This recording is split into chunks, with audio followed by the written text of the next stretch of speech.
Dear Patriots, before the news starts, please subscribe to our patriotic channel by clicking the subscribe button. Give us a thumbs up to this video. Don't forget to leave your opinion below in the comments section. Share the news on Facebook and Twitter so you friends see it. Thank you. DNC's Howard Dean tells all old people to get the hell out of politics. During an MSNBC interview, former DNC Chairman Howard Dean suggested that people over 50 shouldn't be involved with politics because their futures won't be as affected by policy decision. "I'm very much for somebody who's younger. I think my generation has got to get the hell out of politics. Start coaching and start moving up this next generation who I think are more fiscally sane," said Dean in an interview with Morning Joe. "I actually think the progressives are in the process of informally taking over the Democratic Party.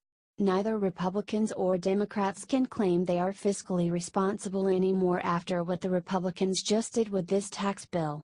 This young generation is going to pay for that if we don't get the hell out of the way, and have somebody who's 50 running the country," said Dean.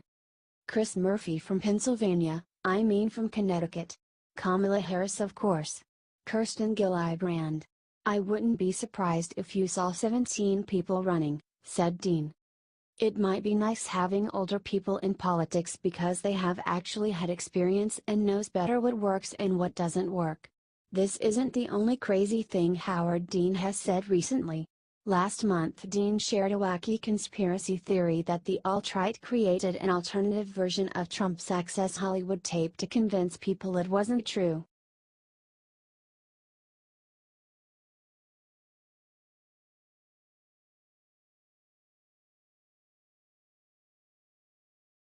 MSNBC just said NYC terrorism could have been caused by radicalized Catholics. The recent terrorist attack in New York City where a Muslim rammed a van into a bike lane and killed 8 people has restarted the debate about restricting the ability of potentially harmful people from entering the United States. Liberal network MSNBC, however, pushed back against this and argued that this would not help, claiming that people who grew up in the United States are just as likely to become terrorists. One guest even went so far as to claim that terror attacks have already been carried out by radicalized Catholics. The network's security expert Malcolm Nance first claimed that terrorist attacks are carried out because of evil, but that it has nothing to do with the Islamic religious. He said, "It is evil. You're seeing the physical manifestation of a cult ideology. What you're seeing is not Islam, whatsoever. None of is this condoned. Including the sacrificing and getting yourself killed at the end of a terrorist attack, none of that is Islamic, it's anti-Islamic." Nance then claimed about terrorists, "When you get down to the street level, you have these former petty criminals, these guys who are really sort of losers in their own society.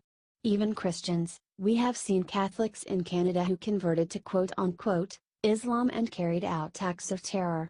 You see them do this and what you really see is a person who either has a mental defect or who has some loss or vacuum in their world, and they decide ISIS or Al-Qaeda ideology and those acts will validate them once and for all in their life."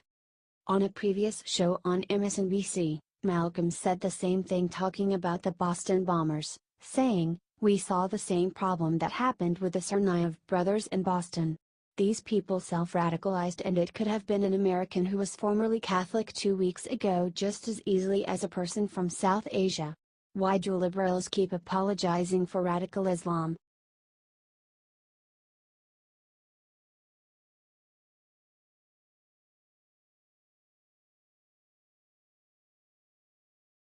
Breaking: famous actress just publicly praised her son for not standing during the anthem. Following the great racial divide in America created by former President Barack Obama, many Americans on the left have become increasingly confused when it comes to supporting the country that has done so much for them. One of these people in multimillionaire Will and Grace actress Deborah Messing, who never has to work another day in her life thanks to get a lucrative co-starring role in the long-running sitcom. As a matter of fact, her 13-year-old son Roman certainly will not have to work a single day in his life, either. Regardless of this, these two hyper-wealthy U.S. citizens feel that they have the right to publicly spurn the United States, its flag, and those who have sacrificed so much to protect our nation. Deborah and Roman recently attended a New York Rangers hockey game, and her son told her that he did not want to stand for the national anthem. Instead of carrying out proper parenting and correcting this confused junior high schooler, Deborah gave him permission to do so and even expressed pride at his choice to insult America. She posted this incident on her Facebook page, writing, "Please stand for the Pledge of Allegiance. Son, Mom, I want to sit down and protest. Can we do that?" Me, yes, honey. We can do that. She added, "Who's sick, crying? I'm not crying." #BLM, the actress added. Commented one Facebook user on her post, "Deborah, and you're proud of that? I'm sickened by your disrespect. I doubt that I'll ever watch Will and Grace again. You, single-handedly, are destroying your audience. Do you think Deborah Messing should be ashamed of herself for how she did both her son and America wrong?"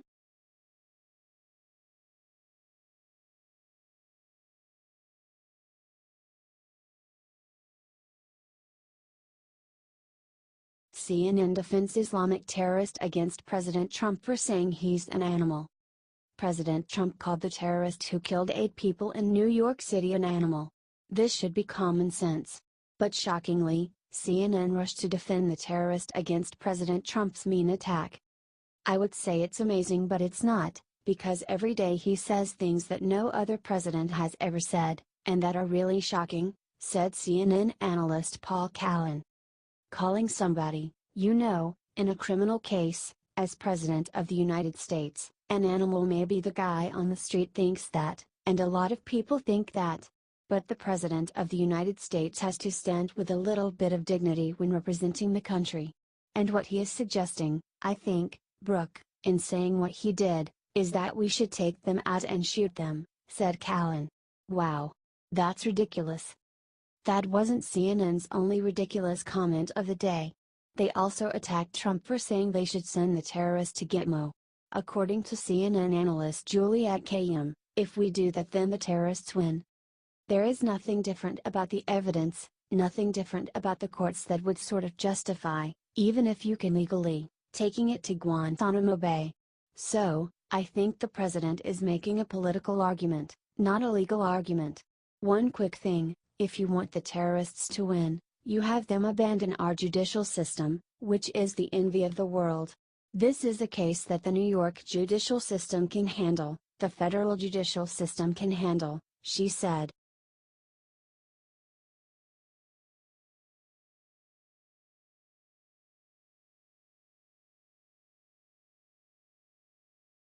CNN's Jim Acosta attacks President Trump for injecting politics into Muslim terrorist attack. Within minutes of the Vegas terror attack, Democrats all over the media jumped to attacking the Second Amendment as well as white men. However, CNN's Jim Acosta now seems to be furious with Trump for injecting politics for calling out Islamic terrorism after the New York City attack. "I think President Trump, Brooke, now has the world record for injecting politics into the aftermath of a terror attack. That is exactly what has happened in the last 12 hours or so as the president has been tweeting about this," said Acosta on CNN's Newsroom. And if you look at the comments he made at the beginning of his cabinet meeting, in addition to regarding the U.S. justice system as a joke and a laughingstock, he also called for sweeping changes to the nation's immigration system, saying we should get rid of the diversity lottery system. "This has been in place for almost 2 decades, said Acosta. Keep in mind, when the president blames the Senate Minority Leader Chuck Schumer and Democrats for this is a program that was put in place by Democrats and Republicans, said Acosta. And there was an effort in 2013 by the so-called Gang of 8 on Capitol Hill in the Senate that tried to do away with it, Republicans and Democrats. So the president is playing politics with this, said Acosta. Do you think he gets this angry when Democrats inject anti-gun politics after every shooting? Or is he perhaps a biased hypocrite?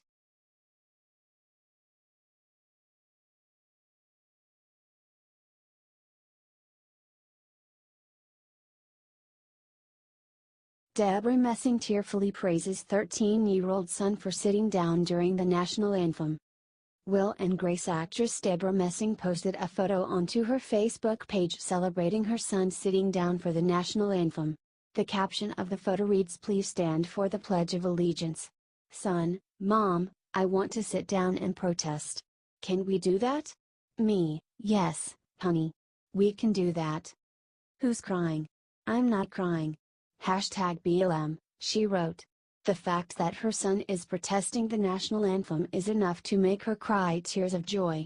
And apparently, Black Lives Matter has something to do with it. Why do liberals believe that to respect Black lives you have to disrespect our country? Tons of people flooded her comments telling her how wrong she is. Deborah, and you're proud of that? I'm sickened by your disrespect. I doubt that I'll ever watch Will and Grace again. You, single-handedly, are destroying your audience, wrote one user. This is crazy. I would live for my husband to stand in front of you in uniform and you sit for the pledge. The day you fight for this country is the day that you can protest against it, wrote another. How about Americans, and people living in the USA, respect the country.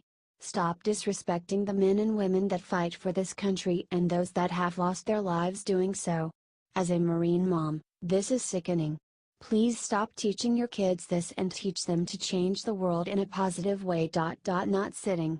I love Will and Grace, but I'm so sick of seeing this crap.